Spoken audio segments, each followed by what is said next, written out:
नमस्कार। India debate में आप सबका स्वागत है। मैं हूं आशुतोष पाठक। दोस्तों, एक बहुत बड़ी खबर आ रही है और खबर यह आ रही है कि निवेशकों के लगातार प्रदर्शन, एजिटेशन, एकजुट रहने के बाद भारत सरकार बैकफुट पर है और माफ कीजिएगा, भारत सरकार के हवाले से जो हमारे सूत्र बता रहे हैं कि भारत सरकार कुछ नई प्लानिंग कर रही है और इस पक्ष में भारत सरकार नहीं है कि हम निवेशकों के गुस्से को सुनते रहें, लोग नाराज होते रहें और हम यूं ही बैठे रहें। और आज मुझे यह कहते हुए बहुत खुशी हो रही है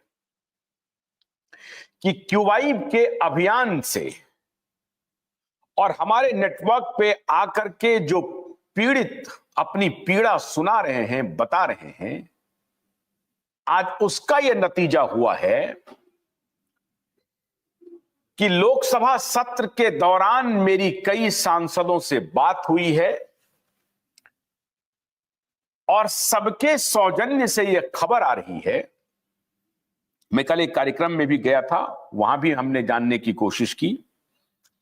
यह खबर आ रही है कि भारत सरकार निवेशकों के लिए संवेदनशील है और भारत सरकार ये सोच रही है कि कितना जल्दी निवेशकों का पैसा दिया जाए और क्या तरीके अपनाए जाएं। मैंने जब कुछ नेताओं से बात की, उनसे पूछा कि भाई, महाराष्ट्र में तो आप चुनाव जीत गए हैं, लेकिन झारखंड की जो हार है उसमें बहुत बड़ी भूमिका रही है आपके निवेशकों की। तो उनका यह कहना था कि मैं आपकी बात से 100% सहमत हूं और वहां हमने यह कीमत चुकाई है। उन्होंने यह भी कहा कि उन्होंने झारखंड में जो हमको कीमत चुकानी पड़ी वो तो अलग विषय है, लेकिन सरकार के खिलाफ जो कुछ भी आलोचना के स्वर सुनाई पड़ रहे हैं उसमें क्यूवाई नेटवर्क की बड़ी भूमिका है। और आपके चैनल पे आकर के जो सुधी निवेशक हैं, जब वो अपनी पीड़ा जताते हैं तो देश भर में यह संदेश जाता है और सरकार हाशिए पर खड़ी हो जाती है। और ऐसा आप बिल्कुल ना सोचें कि सरकार ने इसका संज्ञान नहीं लिया है। ऐसा भी हो सकता है कि वो मुझे संतुष्ट करने की कोशिश कर रहे होंगे। बहुत सारे नेता थे और मैं आपको यह बताऊं कि उस कार्यक्रम में संघ के भी लोग मौजूद थे। मैं जिस कार्यक्रम में गया था, संघ के भी लोग मौजूद थे। उन सबने ये पीड़ा जताई कि झारखंड की जो हार है उसमें निवेशकों की भूमिका है, इस बात से इनकार नहीं किया जा सकता है। और इसको भारत सरकार ने बहुत गंभीरता से लिया है। उन्होंने कहा कि देखिए, मुस्लिम और वहां का जो डेमोग्राफी बदला है बहुत सारे डिस्ट्रिक्ट में, वो एक अलग विषय है, वो मैं जानता हूं, लेकिन इतनी एब्सोल्यूट मेजॉरिटी में आना, 56 सीटों तक पहुंच जाना जेएमएम का, इसकी कल्पना हम लोगों ने नहीं की थी। और ये इस बात को दर्शाता है कि भारतीय जनता पार्टी को खास तौर से निवेशकों की नाराजगी का नुकसान भुगतना पड़ा है। और उन लोगों ने इस बात को कंफर्म किया कि यह बात पार्टी के स्तर पे और सरकार के स्तर पे चर्चा का बहुत गंभीर विषय बना हुआ है कि महाराष्ट्र में हम तो जीते, ये बात सही है, लेकिन झारखंड में जो हमारी अपेक्षा थी कि इस बार हम जरूर सरकार बना लेंगे, उसमें हमें डेंट लग गया। और मैं समझता हूं कि अगर हम ये कहें कि ये छोटा फोर्स था तो ये अनुचित होगा। हमने कोशिश की बाद में इस गुस्से को शांत करने की, हमने विज्ञापन तक दिया, हमने निवेशकों से संपर्क भी साधने की कोशिश की। अब क्या संपर्क साधा है यह भी पता चल जाएगा। अभी नागेंद्र जी आ गए हैं, वो भी मैं बात करूंगा कि क्या उन्होंने संपर्क साधा था या नहीं साधा था, क्योंकि ये वहां पर बड़ी भूमिका में थे और भी बहुत सारे लोग थे इनके साथी, ये भी बताएंगे। लेकिन उन्होंने कहा कि हमने संपर्क भी साधा, निवेशकों को शांत करने की कोशिश भी, समझाने की भी कोशिश की कि देखिए ये मामला सुप्रीम कोर्ट में था, हमारे पास से जब से आया है हम लोग इनकी पेचीदगी को समझने की कोशिश कर रहे हैं। हमने पहले कोशिश की कि कंपनी बंद नहीं हो, हमने ये भी कोशिश की कि कंपनी चलती रहे, इसलिए क्योंकि लाखों लोगों का रोजगार जुड़ा हुआ था। ये भरभेटम है भारतीय जनता पार्टी के नेताओं की बात, मैं नाम बिल्कुल नहीं बोलूंगा अन्यथा उनकी क्लास लग जाएगी बेचारे की। तो वो कह रहे थे कि नहीं, हम लोग ये थे कि भाई कंपनी पर अगर हम कोई दबाव डालते हैं या बंद कर देते हैं, उससे लाखों लोग जो हैं वो बेरोजगार हो जाएंगे। इसको ध्यान में रखते हुए हम लोगों ने कंपनी पर कोई ऐसा स्ट्रिंजेंट एक्शन नहीं लिया, अन्यथा गड़बड़ियां कंपनी ने बहुत की हैं और उसकी तहकीकात बहुत ठीक से कर रहे हैं।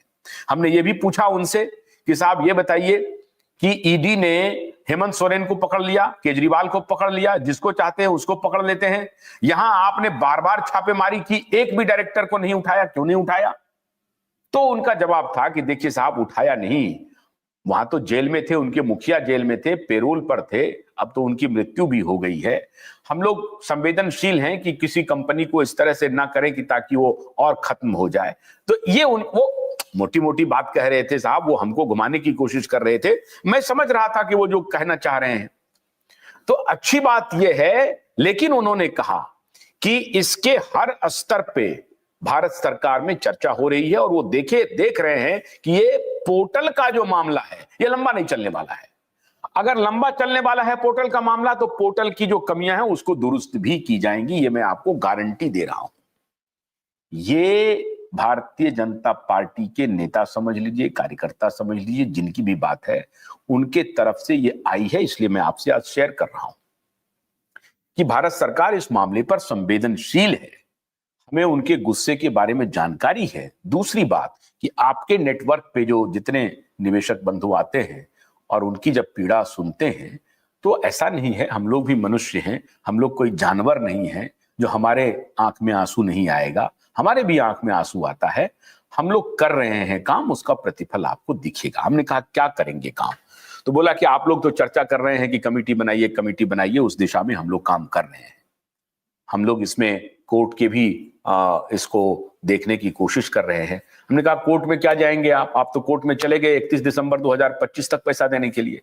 अब बोला वो जो बारीकियां हैं उसके बारे में मुझे पूरी जानकारी नहीं है, लेकिन ये बात जरूर है कि हमारे संगठन में भी और सरकार में भी ये चर्चा हो रही है कि इस समस्या का समाधान जल्द से जल्द कैसे पूरा किया जाए, क्योंकि ये संख्या बड़ी है, ये बात मैं मानता हूं। अगर 3 करोड़ ही मान लीजिए कि निवेशक हैं तो उनके जो डिपेंडेंट हैं वो मिलाकर के 5-6 करोड़ 10 करोड़ तक आंकड़ा पहुंच जाता है और ये बहुत बड़ा आंकड़ा होता है। हमने कहा 2-3 देश के बराबर का आंकड़ा है ये, यूरोप के बराबर का आंकड़ा है ये। तो उनसे उन लोगों ने सहमति जताई। तो उन्होंने कहा कि जिस कमेटी की बात आप लोग कर रहे हैं उस कमेटी पर भारत सरकार बहुत गंभीरता से विचार कर रही है। हमने कहा कि कहीं ऐसा तो नहीं है कि अभी जो विंटर सेशन शुरू हुआ है उसमें आप बरगलाने की कोशिश कर रहे हैं? कहा नहीं, ऐसा नहीं है। क्यों हम बरगलाएंगे?